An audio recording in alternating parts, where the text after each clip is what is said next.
देशवासियों के नाम संदेश।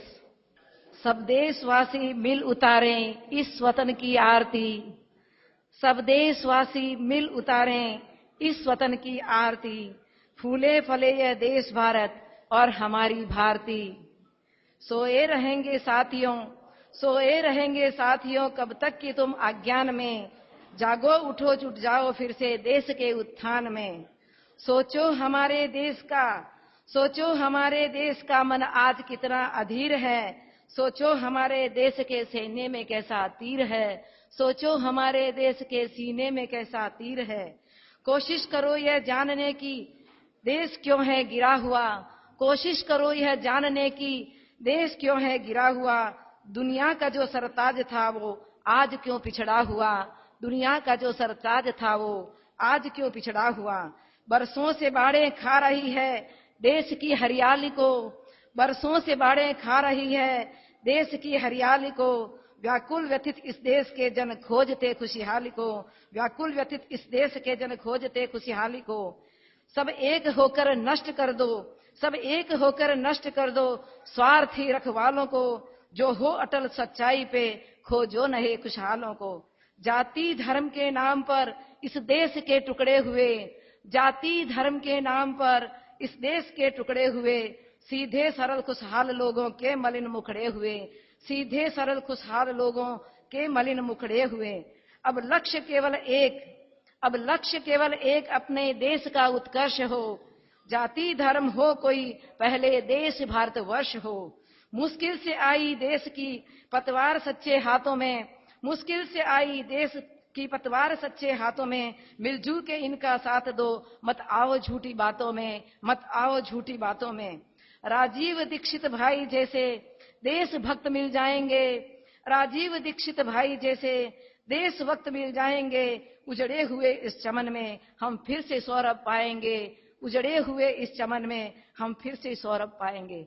बंधुओं, एक बात कहना चाहूंगी कि राजीव भाई दीक्षित जैसा नौजवान युवा आज नहीं, कम से कम मैंने 7-8 साल पूर्व आजादी के आनंद के बारे में और पेप्सी कोका कोला के बारे में बहुत सुना।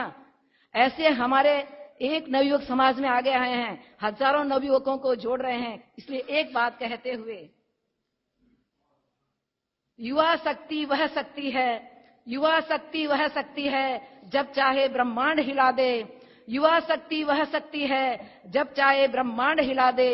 युवा शक्ति वह शक्ति है प्याले में तूफान उड़ा दे, युवा शक्ति वह शक्ति है प्याले में तूफान उड़ा दे। युवा शक्ति वह शक्ति है दम भर दे भरी जवानी में, युवा शक्ति वह शक्ति है दम भर दे भरी जवानी में। युवा शक्ति वह शक्ति है आग लगा दे पानी में, युवा शक्ति वह शक्ति है आग लगा दे पानी में। बंधुओं, राजीव भाई युवा होश में हैं और साथ में होश को लेकर बैठे हैं, तो मैं समझती हूं कि देश का उत्थान जरूर होगा। धन्यवाद बहन। साध्वी जी के चरणों में नमन करते हुए आज का कार्यक्रम शुरू करते हैं। मैं एक छोटी सी बात आप लोगों को बता देना चाहता हूं कि राजीव भाई जिसके लिए चर्चित और प्रसिद्ध हैं, वो हम सब जानते हैं।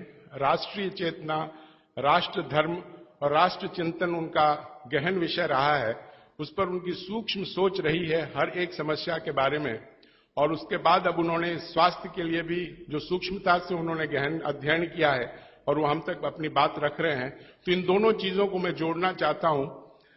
राजीव भाई जिस राष्ट्र चिंतन का प्रतिनिधित्व करते हैं, तो हमने देखा है कि कुछ वर्षों में या पिछले 5-10 सालों में हमारी समाज में, हमारे परिवार में, हमारे देश में, हमारे विश्व में बहुत सारे ह्रास हुए हैं, बहुत कुछ बदला है, बहुत चीजें गिरी हैं। मैं ये नहीं कहना चाहता कि हम केवल नकारात्मक रूप से देखें, लेकिन जब देखेंगे कि नकारात्मक चीजें ज्यादा बढ़ी हैं, हमारा परिवार टूटा है, भाई भाई को धोखा दे रहा है, व्यापारी व्यापारी को धोखा दे रहा है, अपने ही लोगों को मार रहे हैं। बेनजीर भुट्टो को कल अपनों ने ही मार दिया, ऐसी स्थिति पैदा हो गई है और सब कुछ बिगड़ गया। हमारी बच्चियां अपने माँ बाप के दर्द को समझे बगैर घर से भाग रही हैं। ये सारी समस्याएं इतनी ज्यादा हम लोगों के सामने हो रही है कि हम इसका समाधान ढूंढ नहीं पा रहे हैं। तो ऐसा मैं राजीव दीक्षित भाई से पूछना चाहता हूं कि ऐसा कफ, पित्त और वात का ऐसा कौन सा प्रकोप हुआ है जो हमारे समाज को इसने इस तरह से अस्वस्थ कर दिया है, तो अगर वो वाग्भट के कोई ऐसे सूत्र, शायद हो सकता है उस समय विषमताएं इतनी नहीं रही होंगी जब वाग्भट ने इस चीज को लिखा, लेकिन ऐसा दूरदर्शी व्यक्तित्व निश्चित रूप से कहीं कुछ सूत्र लिखा होगा जिसको राजीव दीक्षित समझ सकते हैं। तो मेरी कोशिश ये होगी कि वो स्वास्थ्य के साथ वो हमारे समाज के स्वास्थ्य के लिए भी कुछ कहें तो अच्छा रहेगा। राजीव दीक्षित।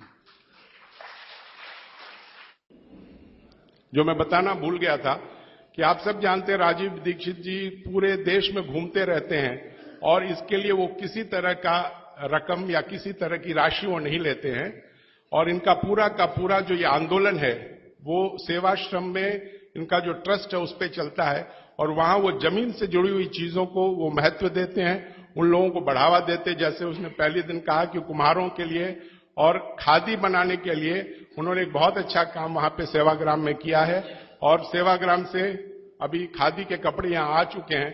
तो मेरी गुजारिश आप लोगों से है कि पूरा का पूरा कपड़ा आप खरीदें। यह राशि राजीव भाई को नहीं जा रही है, यह राशि उन गरीबों को जा रही है, उन जोलाहों को जा रही है जो इसके कार्यबद्ध हैं। धन्यवाद। परम पूजनीय साध्वी जी को वंदन। आज मैं आपसे वाग्भट जी के अष्टांग हृदयम शास्त्र की एक बहुत महत्वपूर्ण अध्याय की बात करना चाहता हूं, जिसकी तरफ प्रदीप भाई ने इशारा ही कर दिया।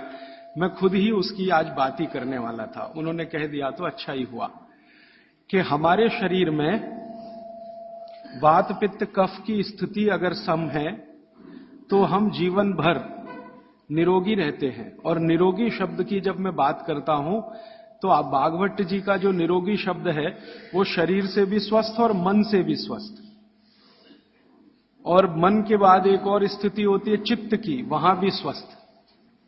तो आप मन और चित्त और शरीर तीनों स्तर पर स्वस्थ हैं, ये उनकी भाषा है, निरोगी हैं। अगर आपका खाली शरीर स्वस्थ है और मन नहीं है, चित्त स्वस्थ नहीं है, तो निरोगी नहीं माना जाएगा आपको। कुछ न कुछ तकलीफें आप अपने को देने वाले हैं, समाज को देने वाले। तो इसलिए वो कहते हैं कि आप अगर स्वस्थ हैं, ये तभी संभव है जब वात पित्त कफ आपके शरीर में सम है। सम होने के माने जितना वात चाहिए उतना है, जितना पित्त चाहिए उतना है, जितना कफ चाहिए उतना है। वात पित्त कफ तीनों दोष हैं। एक तरफ वाग्भट जी कहते हैं कि ये तीनों दोष हैं, त्रिदोष, लेकिन एक तरफ ये जरूरी भी है, ये भी महत्व की बात है।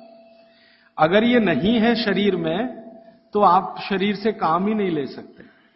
वात भी चाहिए, पित्त भी चाहिए, कफ भी चाहिए।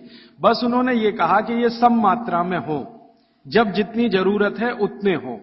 जनवरी का महीना चल रहा है, मान लो अभी आ जाएगा कल से, तो जनवरी के महीने में वात जितना चाहिए, पित्त जितना चाहिए, कफ जितना चाहिए उतना अगर है तो बहुत अच्छा। फरवरी में, मार्च में, महीनों के हिसाब से जो आपका जीवन चक्र चलता है उसमें जैसी जैसी जरूरत हो उतना वात पित्त कफ होता रहे तो आपके लिए सबसे अच्छा।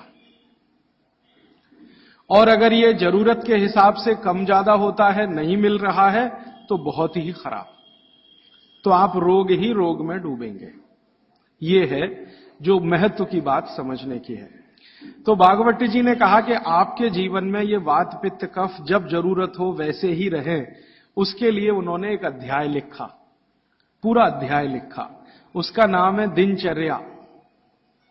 दूसरा एक अध्याय लिखा, उसका नाम है ऋतुचर्या। एक अध्याय लिखा आहार द्रव्य का ज्ञान, माने जो खा रहे हैं उसके बारे में जानना, आहार द्रव्य का ज्ञान। फिर ऐसे करते करते उन्होंने 40 से ज्यादा अध्याय लिख डाले। कुल अध्याय में 7000 सूत्र में बार बार रिपीट कर रहा हूं ताकि याद हो जाए आपको। तो जो दिनचर्या वाला हिस्सा है वो अभी तक मैं बात नहीं कर पाया आपसे। आज मुझे एक दिन मिला तो मैं बात करता हूं, और व्याख्यान के अंत में जो प्रदीप भाई ने कहा वो इसमें जुड़ जाएगा अपने आप। दिनचर्या के बारे में वाग्भट जी कहते हैं कि सामान्य रूप से हमारे शरीर की अवस्था के हिसाब से हमें दिनचर्या तय करनी है, शरीर के हिसाब से। सबके लिए ये जर्नल नहीं है, ये ध्यान रखना। हर व्यक्ति के शरीर के हिसाब से ये बदलती है। जैसे मेरे बगल में बाबूजी बैठे हैं तो इनकी दिनचर्या मुझसे अलग होगी, और मुझसे छोटा कोई लड़का या लड़की है, भाई या बहन है, उसकी दिनचर्या मुझसे अलग होगी। तो आपकी सुविधा के अनुसार मैं 3 हिस्से करता हूं। मैंने पहले भी वो 3 हिस्से किए हैं। जवानी शुरू होती है 18-19 वर्ष में, इस देश में ऐसा माना जाता है। बागवती जी के हिसाब से ये बराबर नहीं है, आज माना जाता है। हमारे यहां 18 साल पर वोट देने का अधिकार आपको मिलता है, ऐसा माना जाता है कि आप में परिपक्वता है। बागवती जी कहते हैं कि जवानी 13 से 14 साल में शुरू हो जाती है। 13 से 14 साल में शुरू हो जाती है। पुराने लोग हमारे ऐसा ही मानते थे, 13 से 14 साल में युवा अवस्था शुरू हो जाती है। तो आप समझ लीजिए कि जन्म से लेकर 13-14 साल तक का एक भाग, 13-14 साल से लेकर 60 साल तक दूसरा भाग, और 60 साल के ऊपर तीसरा भाग, 3 तरह के लोगों की श्रेणी बना दी जाए। अब इसमें दिनचर्या का ध्यान दिया जाए। तो सबसे पहली बात जो आप सबको याद रखनी चाहिए हमेशा, कि जो 0 वर्ष से लेकर, माने पहला दिन का कोई बच्चा है, वहां से शुरू करके 13-14 साल, ये बच्चा जो है कफ के प्रभाव में रहता है। ऐसा कहें, बचपन में कफ बहुत होता है शरीर को, सारा शरीर कफ के असर में ही रहता है। उस समय वात और पित्त दोनों कम होते हैं। पित्त तो थोड़ा रहता है, वात तो बिल्कुल ना के बराबर होता है बचपन में। इसलिए बचपन में 13-14 साल की उम्र तक के किसी भी बच्चे को या भाई बहन को मैं देखता हूं और वो मुझे कहता है कि मेरे घुटनों में दर्द है, तो मुझे बहुत हैरानी होती है कि ये कैसे आया। आना ही नहीं चाहिए। भागवती जी कहते हैं कि प्रकृति ने एक व्यवस्था बनाई हुई है। वो व्यवस्था ये है कि बचपन जो आपका गुजरेगा वो कफ के असर में होगा, कफ ज्यादा होगा। जिनको कफ ज्यादा होगा उनको घुटनों का दर्द होना ही नहीं चाहिए, कमर का दर्द होना ही नहीं चाहिए, हड्डियों में दर्द होना ही नहीं चाहिए, उनके बाल गिरने ही नहीं चाहिए, बाल बढ़ने ही चाहिए, उनके शरीर में कभी भी थकान होनी ही नहीं चाहिए, शरीर सोने के लिए ज्यादा प्रवृत्त होना ही चाहिए, क्योंकि कफ के असर में नींद बहुत आती है। तो 14 वर्ष की उम्र तक अगर कोई भी भाई या बहन, बेटा या बेटी 8 घंटे से 10 घंटे भी सो रहा है तो भी उसके लिए अनुकूल ही माना जाता है। तो कफ के असर में नींद बहुत आती है, वात के असर में नींद बिल्कुल कम हो जाती है। तो कफ के असर में अगर वो बच्चा है तो उसके शरीर की एक तरह की दिनचर्या, ऋतुचर्या है। फिर क्या होता है कि 14 साल से ऊपर लेके 60 साल तक जवानी मान लीजिए, तो इसमें पूरा शरीर पित्त के असर में रहता है।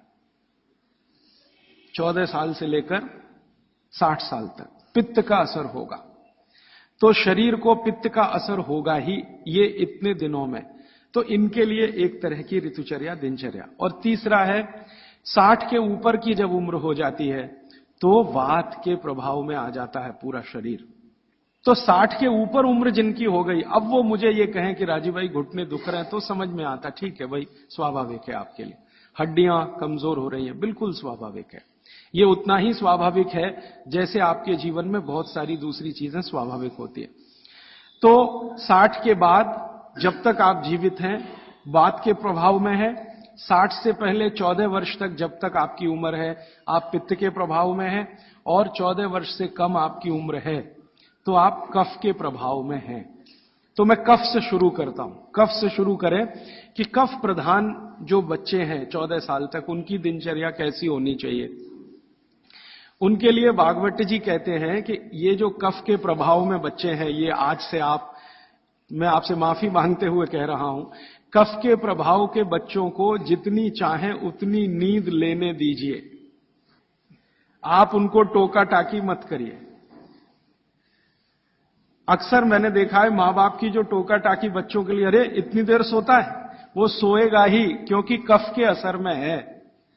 तो आप जबरदस्ती उसको मार के पीट के उठाएंगे, चल पढ़ने को बैठ, होमवर्क कर, टीचर ने इतना दे दिया। अरे वो होमवर्क करके करेगा क्या? अगर वो अपने कफ के असर में है वैसी उसकी दिनचर्या रखिए। तो भागवती जी कहते हैं कि जो कफ के असर में है